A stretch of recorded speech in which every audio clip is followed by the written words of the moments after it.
ஏய் என்ன லோக்கல் விட்டு போறடி போ, அப்படியே திரும்பி பார்க்காமலே போ.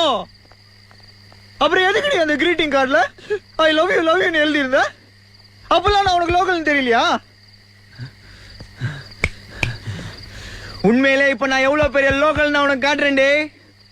நீ கொடுத்த கிரீட்டிங் கார்ட மாவுள உன் கல்யாணத்தன்னைக்கு சும்மா தெருவா போஸ்டர் அடிச்சு ஓட்டுறேன்டே, போஸ்டர் அடிச்சு ஓட்டுறேன். மாவுள அப்படி ஓட்டல என் பேரு சிவா இல்லடி, சிவா இல்ல. அவ போய் 6 மாசம் ஆகுது.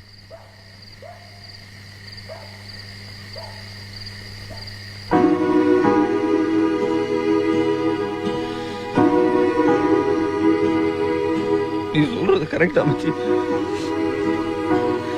ஒவ்வொரு பொண்ணுக்கும் ஒவ்வொரு ஃபீலிங் வச்சு. நல்லவங்க டைலாக் ரீச் ஆகும், என்ன கொஞ்சம் லேட் ஆகும். இப்போது உனக்கு ரீச் ஆச்சு. வா.